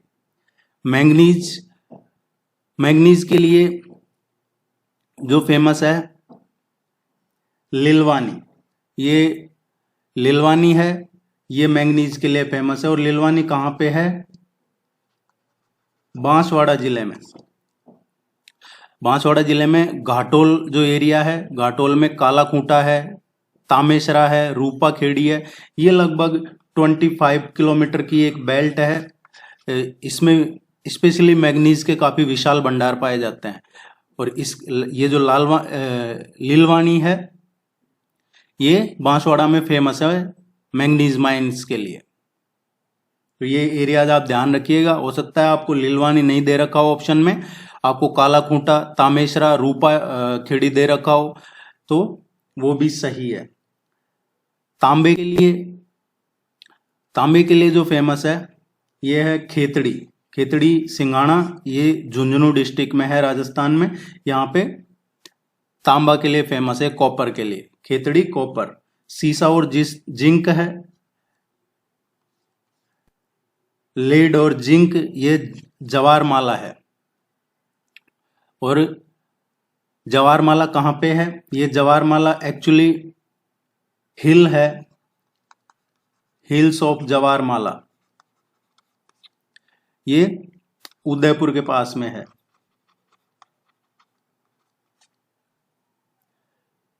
देखिए जो सिल्वर प्रोड्यूसिंग एरिया है राजस्थान में, एक तो जावर माइंस हो गई लीड और जिंक की, और हिल ऑफ जावरमाला। तो जावर माइंस वो भी उदयपुर के पास में, जवारमाला ये हिल्स ऑफ उदयपुर के पास में ही है ये। सो अब ये क्लियर हो गया, इसका क्या करेक्ट आंसर आएगा? फर्स्ट में सेकंड है, सेकंड में फर्स्ट है, फर्स्ट ही इसका करेक्ट आंसर आएगा।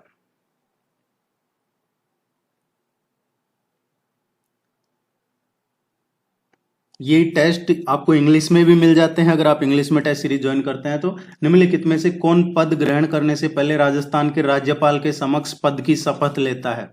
ये जो दे रखे हैं ऑप्शन आपको, इनमें से राज्यपाल के समक्ष अपने पद की ओथ कौन लेता है, शपथ कौन लेता है? ये क्वेश्चन में पूछा गया हमसे।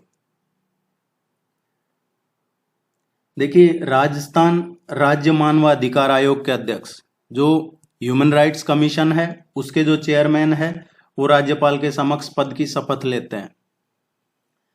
राजस्थान के लोकायुक्त हैं, ये भी राज्यपाल के समक्ष पद की शपथ लेते हैं। तो इसका जो करेक्ट आंसर आएगा केवल ए और बी, सेकंड ऑप्शन ही सही है। इसका थोड़ा डिटेल में देख लेते हैं। क्वेश्चन इन चारों में से एक क्वेश्चन 100% किसी भी एग्जाम में, राजस्थान के किसी भी लेवल का एग्जाम दे रहे हो, इन चारों में से कई बार चारों पे क्वेश्चन आता है, कई बार दो पे, कई बार तीन पे, कई बार अदरवाइज एक पे तो जरूर ही क्वेश्चन आता है। आप ये मान के चलिए कि इन चारों को आपको अच्छे से पढ़ना है। यहां से 2-3 क्वेश्चन आपसे पूछे जा सकते हैं। पहला एडवोकेट जनरल कौन था राजस्थान का? जीसी कासलीवाल। ये जीसी कासलीवाल 1957 में राजस्थान के पहले एडवोकेट जनरल थे। अभी प्रेजेंट में राजस्थान के एडवोकेट जनरल कौन है? ये है एमएस सिंघवी। एमएस सिंघवी अभी प्रेजेंट में एडवोकेट जनरल है राजस्थान के। चुनाव आयुक्त की बात कर लेते हैं। चुनाव आयुक्त अभी प्रेजेंट में कौन है? मधुकर गुप्ता। मधुकर गुप्ता अभी प्रेजेंट में राजस्थान के इलेक्शन कमिश्नर हैं। स्टेट इलेक्शन कमिश्नर जो होता है वो अभी प्रेजेंट में ये है। राजस्थान के लोकायुक्त, लोकायुक्त हैं, यह भी इनका पढ़ना है। लोकायुक्त देखिए जो राजस्थान के हैं, ये अभी पोस्ट वैकेंट चल रही है। मानवाधिकार आयोग के अध्यक्ष कौन है? मानवाधिकार आयोग के जो अध्यक्ष हैं, ये अभी प्रेजेंट में जस्टिस जी के व्यास हैं। जस्टिस गोपाल कृष्ण व्यास, ये भी प्रेजेंट में राजस्थान ह्यूमन राइट्स कमीशन के चेयरमैन हैं। पहले चेयरमैन कौन थे राजस्थान राज्य मानवाधिकार आयोग के? पहले चेयरमैन जस्टिस सुश्री कांता भटनागर थी। सुश्री कांता भटनागर।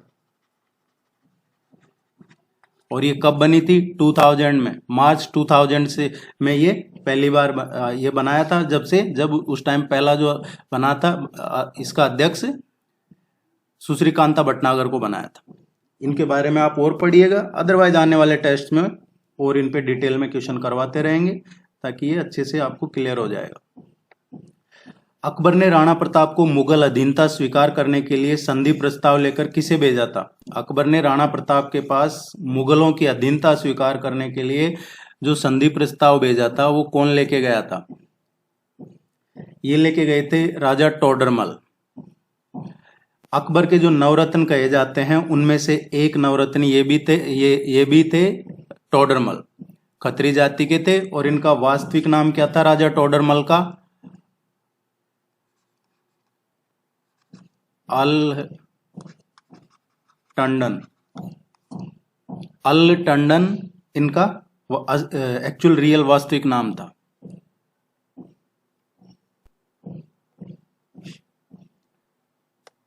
जैतसर में किस देश की सहायता से कृषि फार्म स्थापित किया गया है? जैतसर में किस देश की मदद से ये कृषि फार्म स्थापित किया गया है? देखिए ये जो कृषि फार्म है ये यांत्रिक कृषि फार्म है, मैकेनिकल फार्म है, ये यांत्रिक कृषि फार्म। और ये कब स्थापित किया गया था? ये फार्म स्थापित किया गया था 1962 में, 26 जनवरी 1962 को कनाडा की मदद से ये स्थापित किया गया था। जैतसर कहाँ पे है? जैतसर श्री गंगानगर में है, श्री गंगानगर जिले में है ये जैतसर। यहां से एक क्वेश्चन और पूछ लिया जाता है कई बार आपसे कि जो कृषक सेवा केंद्र है उसकी स्थापना कब हुई थी? जो कृषक सेवा केंद्र है इसकी स्थापना 1994-95 में हुई थी। यहाँ से एक क्वेश्चन और जो एग्जाम में पूछा जाता है राजस्थान में, कि राजस्थान में कृषक सेवा केंद्र की जो स्थापना हुई है 94-95 में, इसकी सिफारिश किस समिति ने की थी और उस समिति की सिफारिश के बाद में ये किसानों के लिए जो सेवा केंद्र है वो स्थापित किया गया था। तो वो समिति का नाम आपको ध्यान रखना है, खाजूवाला कमेटी थी वो। खाजूवाला समिति की सिफारिशों पे ही राजस्थान में ये कृषक सेवा केंद्र की स्थापना 1994-95 में हुई थी। और ये जो जैतसर है श्री गंगानगर में कनाडा के सहयोग से ये यांत्रिक कृषि फार्म स्थापित किया गया था।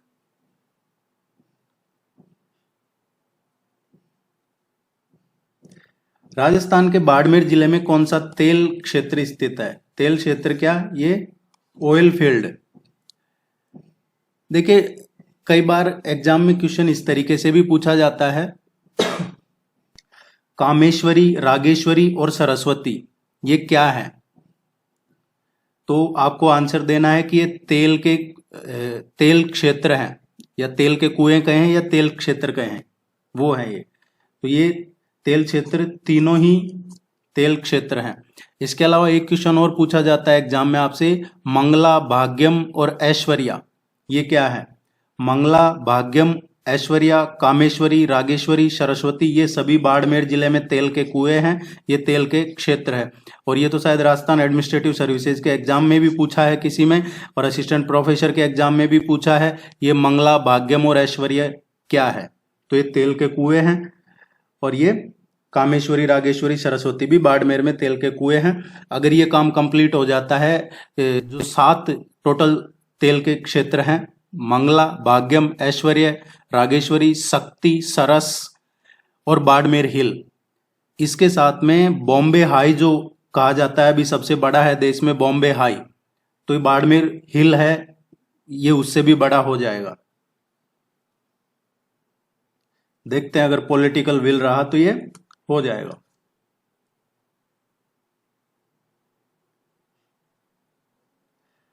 अरावली पर्वत श्रृंखला को बीच में से विभाजित करने वाली नदी प्रणाली कौन सी है? अरावली को कौन सी रिवर सिस्टम है जो डिवाइड करता है बीच में से?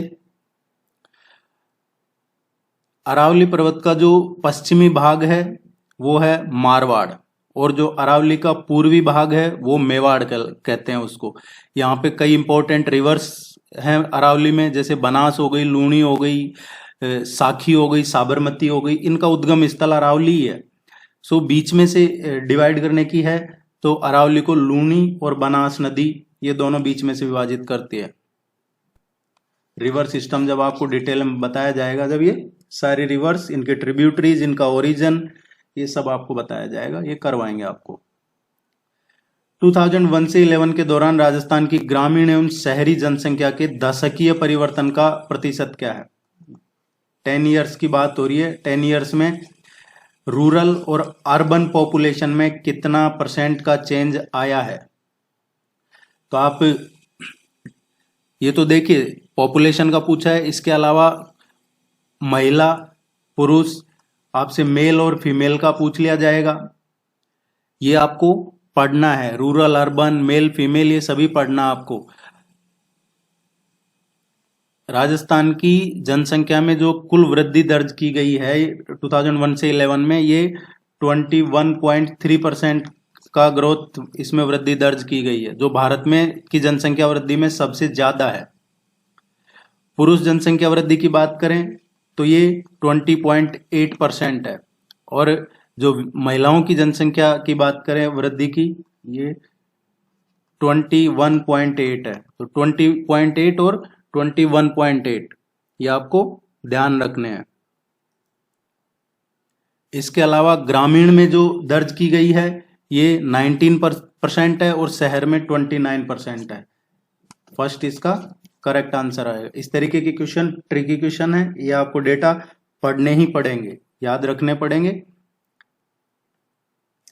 मूल्य संवर्धन एवं फसलोत्तर बेहतर प्रबंधन post harvest processing and value addition के लिए मिलेट्स उत्कृष्टता केंद्र कहाँ स्थापित किया जा रहा है? मिलेट्स भारत के प्रयास से जो 2023 है इसको अंतरराष्ट्रीय मिलेट ईयर घोषित किया है, अंतरराष्ट्रीय मोटा अनाज वर्ष घोषित किया है 2023 को यूनाइटेड नेशन ने, संयुक्त राष्ट्र ने, और ये भारत की पहल पे ही हुआ है। ये क्वेश्चन और भी इंपॉर्टेंट इसलिए हो जाता है क्योंकि मोटे अनाज में मिलेट्स में राजस्थान की बात करें तो राजस्थान पूरे देश में पहले नंबर पे है। मोटे अनाज के उत्पादन में राजस्थान का देश में पहला स्थान है। राजस्थान मिलेट प्रोत्साहन मिशन शुरू किया गया है इसकी खपत करने के लिए। और अगर आपसे पूछा जाता है कि इसकी हिस्सेदारी कितनी है राजस्थान की मिलेट्स में, 28.6%, 28.6% इसकी राजस्थान की हिस्सेदारी है देश में जो टोटल मिलेट्स पैदा होता है। और इसमें भी ज़्यादा क्या है तो जो दक्षिणी जिले हैं डूंगरपुर, बांसवाड़ा, जालौर, सिरोही, इन क्षेत्रों में मोटे अनाज में का उत्पादन काफ़ी होता है। स्पेशली सांवा हो गया, कागनी हो गया, कोदो, कुटनी, ये सब जो डूंगरपुर, बांसवाड़ा, जैसलमेर, ये जालौर, सिरोही, ये जिले हैं साउथ राजस्थान के, इनमें है। अब ये उत्कृष्टता केंद्र की बात हो रही है तो ये बेहतर प्रबंधन के लिए, मूल्य संवर्धन के लिए जोधपुर में स्थापित किया जा रहा है।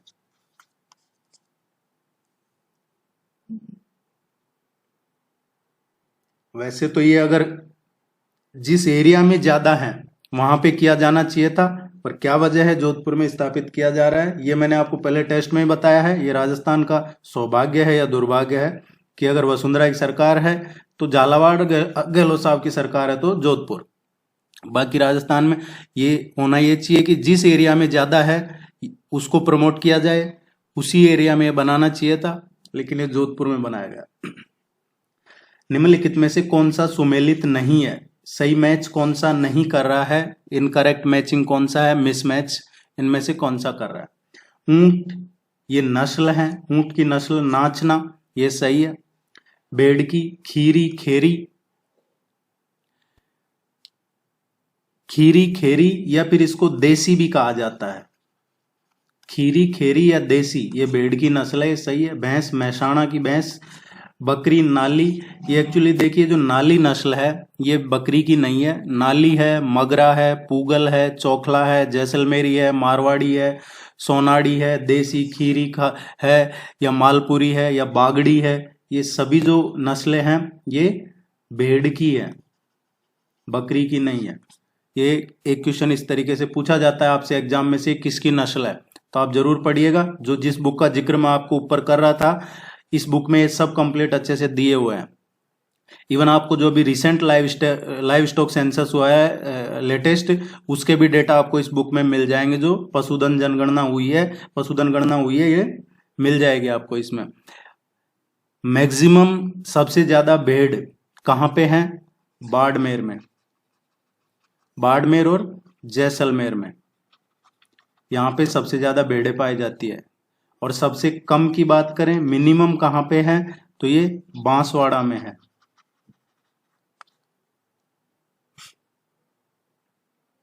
अगर आपको ये यूजफुल लगता है तो आप लाइक जरूर कीजिए। आपके सजेशंस हैं तो वो भी आप दे सकते हैं।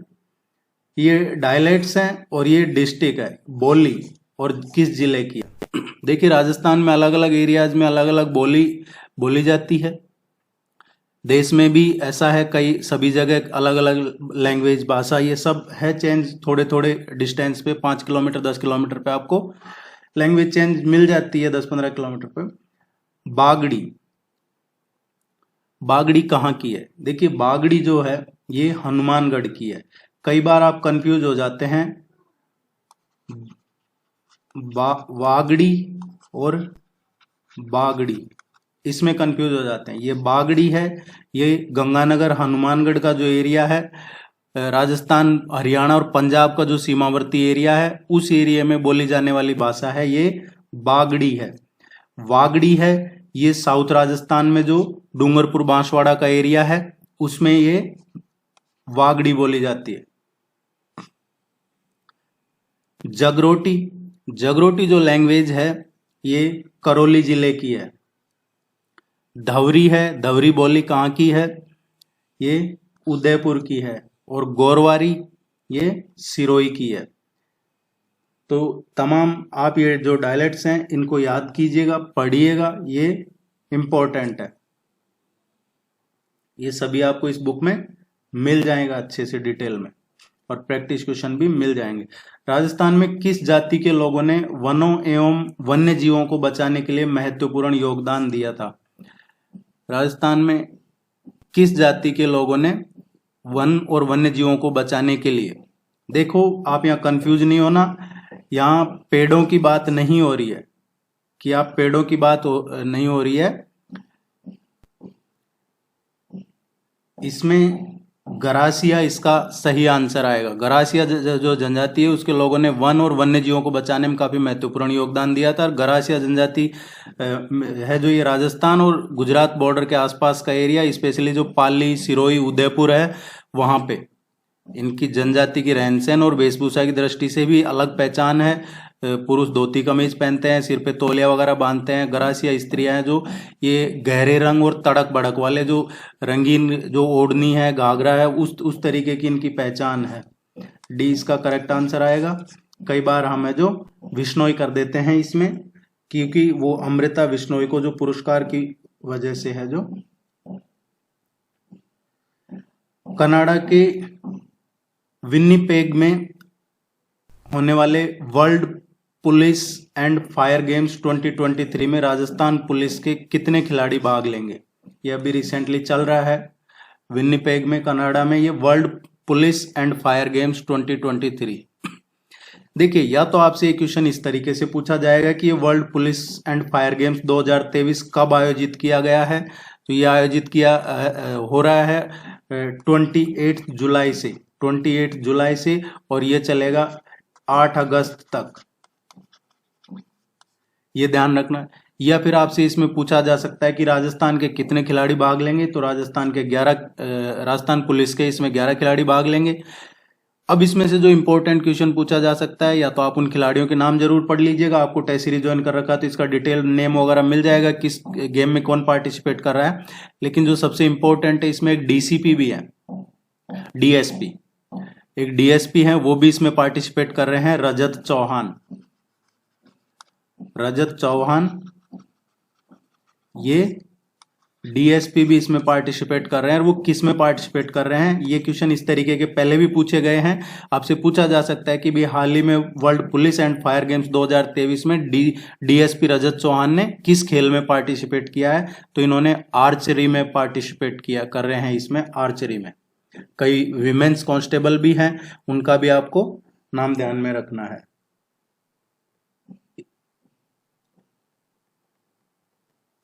राजस्थान का सीता माता अभ्यारण्य किस वन्य जीव के लिए प्रसिद्ध है? सीता माता अभ्यारण्य है, ये किस वन्य जीव के लिए प्रसिद्ध है राजस्थान में?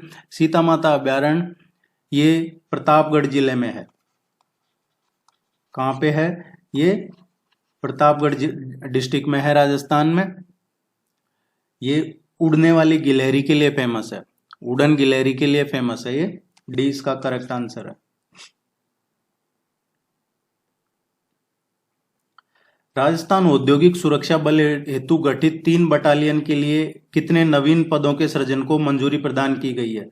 देखिए, राजस्थान औद्योगिक सुरक्षा बल ये अभी रिसेंटली पास किया है। प्रदेश में जो औद्योगिक इकाई हैं इनको सुरक्षा प्रदान करने के लिए राजस्थान औद्योगिक सुरक्षा बल का गठन होगा। राजस्थान औद्योगिक सुरक्षा बल है, इसमें 3 बटालियन गठित की जाएंगी, और इन 3 बटालियनों का क्वेश्चन आपसे पूछा जाएगा कि अभी हाल ही में बटालियन गठित किए, या फिर राजस्थान औद्योगिक सुरक्षा बल में जो 3 बटालियन गठित किए उनके कौन से हैं, मुख्यालय कहाँ है। ये जो केंद्रीय औद्योगिक सुरक्षा बल है उसकी तर्ज पे ये गठन किया जा रहा है। और इनके जो हेडक्वार्टर हैं ये भिवाड़ी में है, भिवाड़ी अलवर में है। इसके अलावा चित्तौड़गढ़, चित्तौड़गढ़ में, और बालोतरा, बालोतरा बाड़मेर में। यहाँ पे ये इनका गठन मुख्यालय होगा इस बटालियन का, भिवाड़ी, चित्तौड़गढ़ और बालोतरा में। इसमें जो टोटल पदों को सृजन को मंजूरी दी है ये 3072 पद हैं। आप भी चाहे आप तो इसमें जो चाहे भर सकता है। डी इसका करेक्ट आंसर है, ये ध्यान रखिएगा। 3072। अवी का कवच योजना कब शुरू की गई थी? अवी का कवच योजना कब शुरू की गई थी? अवी का कवच योजना क्या है? भेड़ों का जो जीवन बीमा है ये शुरू किया गया था। इसमें सीप की बात हो रही है, भेड़, उनका इंश्योरेंस। इसमें एक परिवार में मैक्सिमम 50 भेड़ों का तक का जीवन बीमा किया जा सकता है। और इसमें पूर्ण विकलांगता ही शामिल है। और ये शुरू की थी 2004 में। ये सब इसलिए चर्चा में है क्योंकि अभी नई जो लाइव स्टॉक सेंसस आई है इसलिए सब चर्चा में है। माही बजाज सागर परियोजना राजस्थान के किन जिलों के जनजाति क्षेत्रों के लिए लाभदायक है? माही बजाज सागर परियोजना राजस्थान के जो ट्राइब्स डिस्ट्रिक्ट हैं, कौन से ट्राइब्स डिस्ट्रिक्ट है जिनके लिए बेनिफिशियर है ये? माही बजाज सागर है राजस्थान के डूंगरपुर और बांसवाड़ा जिले के जो ट्राइबल एरिया है उसके लिए बेनिफिशियल है। भारत की अंतर राज्य परियोजना है और इसकी नींव रखी थी जब तत्कालीन जो फाइनेंस मिनिस्टर थे उस टाइम मोरारजी देसाई। और इसका नाम जो प्रसिद्ध एक स्वतंत्रता सेनानी है जमनालाल बजाज, उसके नाम पे रखा गया था। और ये परियोजना माही नदी से जुड़ी हुई है। माही नदी मध्य प्रदेश के धार जिले में सरदारपुरा गांव से निकलती है, ये आपने पढ़ा होगा। माही मध्य प्रदेश, राजस्थान और गुजरात तीनों में होके ही बहती है। और इस परियोजना का निर्माण है माही बजाज सागर परियोजना। ये देखिए जो बजाज, माही बजाज जो हम कह रहे हैं जमनालाल बजाज, वो है 1972 में इसका निर्माण हुआ था, डूंगरपुर बांसवाड़ा। मीराबाई अखिल भारतीय आयुर्विज्ञान संस्थान राजस्थान के किस जिले में स्थित है? मीराबाई अखिल भारतीय आयुर्विज्ञान संस्थान राजस्थान के उदयपुर जिले में स्थित है। कहां पे है ये? उदयपुर में। इस संस्थान को जो प्रधानमंत्री स्वास्थ्य सुरक्षा योजना है उसके अंतर्गत ये बनाया गया है, स्थापित किया गया है उदयपुर में।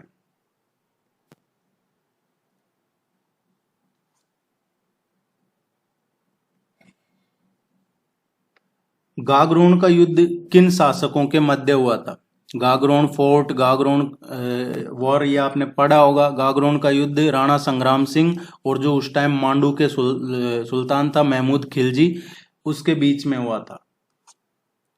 और ये कब हुआ था? गागरोन का जो युद्ध हुआ था 1518 में हुआ था। और इस युद्ध में राणा संग्राम सिंह की जीत हुई थी, उनकी विजय हुई थी। छात्रों को रचनात्मक कला और कौशल के साथ सशक्त बनाने हेतु राष्ट्रीय कौशल विकास निगम,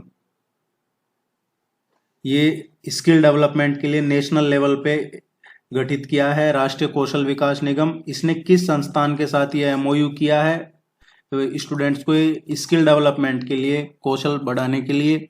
तो ये अभी रिसेंटली हुआ है एमओयू साइन आईनिफ्ड जोधपुर के साथ। आईनिफ्ट जोधपुर क्या है? ये international institute of fashion design है। International institute of fashion design Jodhpur.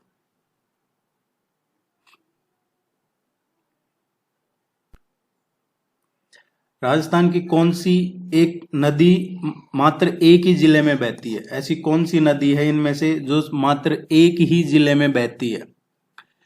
ये इस नदी को मसूरदी नदी के नाम से भी जानते हैं। किस नाम से? मसूरदी।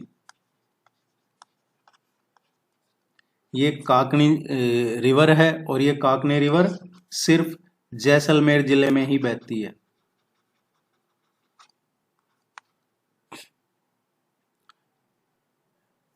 और लास्ट में इस नदी का पानी जो है वो भुज झील में गिरता है। राजस्थान का पहला मत्स्य अभयारण्य कहां पर स्थापित किया गया है? पहला है इसलिए ये इंपॉर्टेंट हो जाता है। पहला मत्स्य अभयारण्य कहां पे स्थापित किया गया है? ये अभी उदयपुर में बड़ी तालाब पे स्थापित किया गया है। बड़ी तालाब, उदयपुर।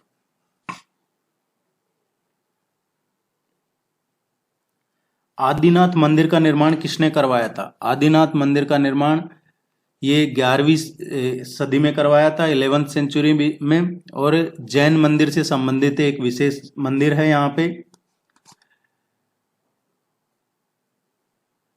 इसमें देखिए इंपॉर्टेंट क्या है, जो नायिकाएं हैं, कामनियां हैं, या जो वाहिनी है, उन जैसी महिलाओं के विभिन्न वर्गों की कई आकृतियां इसकी दीवारों पे खुदी हुई है।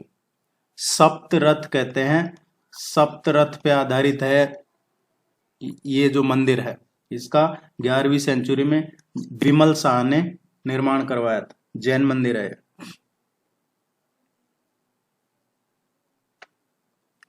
भद्रावती नदी की चूली देह परियोजना का संबंध राजस्थान के किस जिले से है? भद्रावती नदी की चूली देह परियोजना है, इसका संबंध करौली डिस्ट्रिक्ट से है।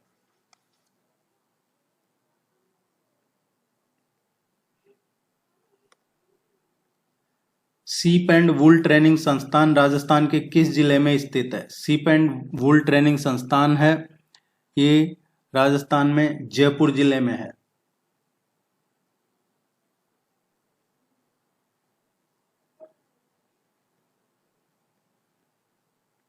निम्नलिखित में से कौन सा कथन सत्य है? कौन सा स्टेटमेंट सही है इसमें? राजस्थान में प्रतिशत के दृष्टिकोण से जनसंख्या में सर्वाधिक वृद्धि बाड़मेर जिले में हुई है। ये कह रहा है कि परसेंटेज वाइज पॉपुलेशन जो ग्रोथ है, परसेंटेज वाइज सबसे ज्यादा बाड़मेर जिले में हुई है। पुरुष साक्षरता दर राष्ट्रीय औसत से भी अधिक है। राजस्थान का सर्वाधिक साक्षर शहर उदयपुर नहीं है, कोटा है। दूसरे पे जयपुर है, तीसरे पे झुंझुनू है। राजस्थान में महिला साक्षरता दर, ये गलत है, पहला स्टेटमेंट सही है।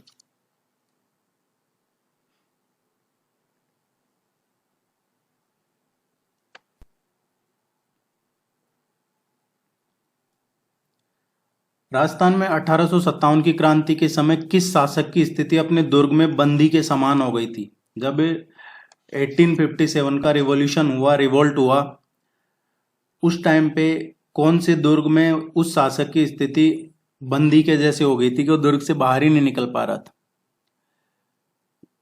देखिए, कोटा में विद्रोह, कोटा में किसने किया था विद्रोह? कोटा में जो आम जनता है, लोकल जनता है, कोटा की जनता है, उन्होंने विद्रोह किया था। कोटा की जो राजकीय सेना थी, उन्होंने विद्रोह किया था। तो सेना और जनता दोनों ने विद्रोह किया था। तो उसको देखते हुए कोटा का जो शासक था, उसकी स्थिति ऐसी हो गई थी कि वो अपने किले से बाहर ही नहीं निकल पा रहा था, बंदी जैसी हालत हो गई थी उसकी। और उस टाइम पे कोटा के शासक कौन थे? महाराजा राम सिंह फर्स्ट। राम सिंह फर्स्ट, ये उस टाइम पे 1857 की क्रांति हुई जब कोटा के शासक थे। राजस्थान का प्रथम शिक्षा आयोग का गठन किसकी अध्यक्षता में किया गया था? अभी रिसेंटली न्यू एजुकेशन पॉलिसी आई है, उसके बारे में जरूर पढ़िएगा। वैसे आपके सिलेबस में नहीं है, लेकिन जो भी राजस्थान में अपडेट है उससे रिलेटेड वो पूछे जा सकते हैं। जैसे महात्मा गांधी स्कूल्स बनाए जा रहे हैं, वो वैसा पूछा जा सकता है। तो राजस्थान में पहला शिक्षा आयोग का गठन किसकी अध्यक्षता में किया गया था? ये के कस्तूरी रंगन की अध्यक्षता में किया गया था। ये राज्यसभा के सांसद थे और ये साइंटिस्ट भी रहे हैं और काफी फेमस। और भारत सरकार ने इनको 1992 में विज्ञान के क्षेत्र में इंपॉर्टेंट, इनका जो साइंस के फील्ड में इन्होंने काम किया, उसके लिए पद्म भूषण भी दिया गया है इनको। अहिछत्रपुर राजस्थान के किस जिले का एंशियंट नेम है? कौन सा जिला है ये? अहि छत्रपुर राजस्थान के किस जिले का प्राचीन नाम है? ये नागौर जिले का प्राचीन नाम है। नागौर जिला है ये 7 जिलों के बीच में है। 7 जिलों के बीच में है। नागौर के चारों तरफ 7 जिले हैं। बीकानेर हो गया, चूरू है, सीकर है, जयपुर है, पाली है, अजमेर है, जोधपुर है। ये 7 जिले हैं जिनके बीच नागौर की सीमा लगती है। नागौर इनके बीच में है और नागौर राजस्थान का 5वां सबसे बड़ा जिला है।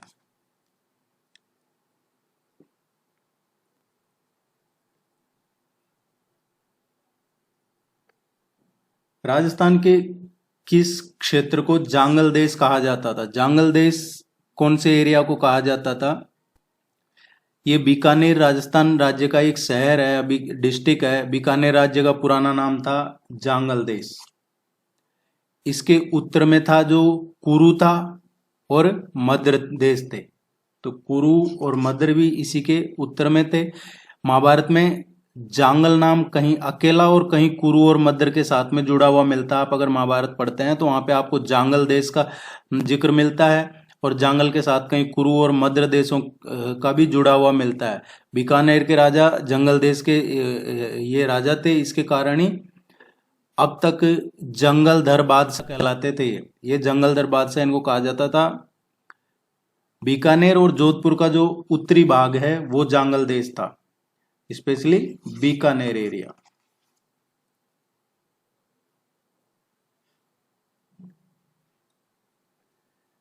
सिटी ऑफ स्टेप वेल के नाम से किस शहर को जाना जाता है? सिटी ऑफ स्टेप वेल के नाम से ये बूंदी को जाना जाता है। बूंदी की स्थापना कब हुई थी? 1242 ईस्वी में। किसने की थी? राव देवाजी ने। राव देवाजी ने बूंदी की स्थापना की थी 1242 में। बूंदी है जो ये पहाड़ों से घिरा हुआ है, काफी फॉरेस्ट वगैरह है, एक इम्पोर्टेंट टूरिस्ट डेस्टिनेशन भी है। और इसमें जो 4 द्वार हैं वो भी काफी फेमस है, पूछ ले जाते हैं कई बार। बूंदी परकोटे के 4 द्वार, जो चौगान द्वार हो गया, मीरा द्वार हो गया, खोजा द्वार है, लंका द्वार है। और इसकी स्पेशलिटी ये भी है, आप इसको जरूर याद रखिएगा क्योंकि ये पूछे जाते हैं क्वेश्चन, इसलिए मैं आपको बता रहा हूँ। बूंदी परकोटे के 4 द्वार, चौगान द्वार, मीरा द्वार, खोजा द्वार, लंका द्वार। और जो खासियत मैं आपको बता रहा हूँ ये है नॉर्थ, साउथ, ईस्ट और वेस्ट, ये चारों द्वार चारों दिशाओं में खुलते हैं।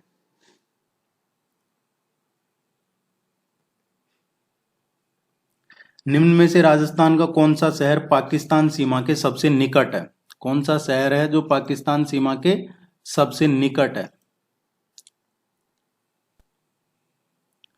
देखिए, श्री गंगानगर है। राजस्थान के जो जिले पाकिस्तान के साथ में बॉर्डर शेयर करते हैं उनमें से श्री गंगानगर है, बीकानेर है, जैसलमेर है और बाड़मेर है। ये 4 जिले हैं, ये बॉर्डर शेयर करते हैं। राजस्थान की सीमा से पाकिस्तान के 9 जिले, पाकिस्तान के 9 जिले और पाकिस्तान का जो पंजाब प्रोविंस है उसके 3 जिले हैं और बाकी सिंध प्रोविंस के 6 जिले राजस्थान के साथ बॉर्डर शेयर करते हैं। पंजाब प्रोविंस पाकिस्तान का जो है उसके भावलपुर या भावलनगर है, रहीम यार है, खान है, ये 3 जिले हैं।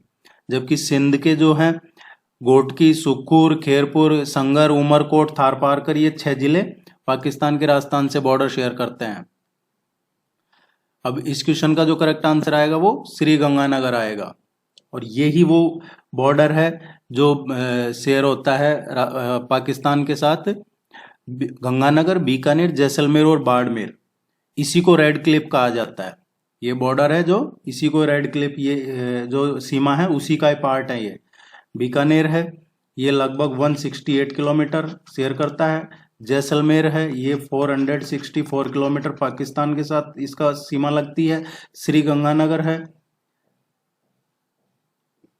ये जिले वाइज बात हो रही है तो आप इसमें देख के ना समझे कि यहाँ पे क्या आंसर है, जिले वाइज बात हो रही है, यहाँ शहर पूछा है। और जो बाड़मेर है वो 228 किलोमीटर, ये टोटल जिले की है।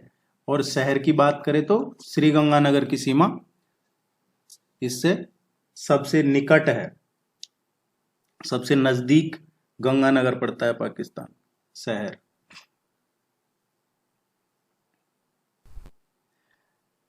असंगत कौन सा है? असंगत मिसमैच, गलत कौन सा है? ये जो दे रखे हैं इनमें बोराट का प्लेट्यू, बोराट प्लेट्यू कहाँ पे है?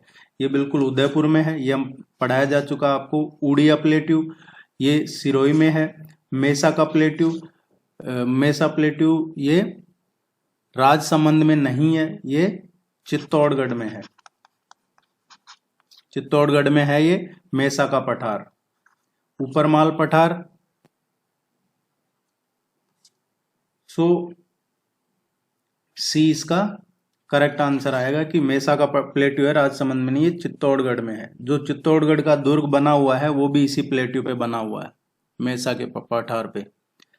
ताराबांध की ओढ़नी विशेषता किस वर्ग की स्त्रियों में लोकप्रिय है? आर्ट कल्चर में आपको जो ऑर्नामेंट्स हैं इनसे रिलेटेड क्वेश्चन देखने को मिलेंगे, तो आप पढ़िएगा, सरप्राइज ना होइएगा। ये विशेषता जो आदिवासी हैं उनके बीच फेमस है, ताराबांध की ओढ़नी।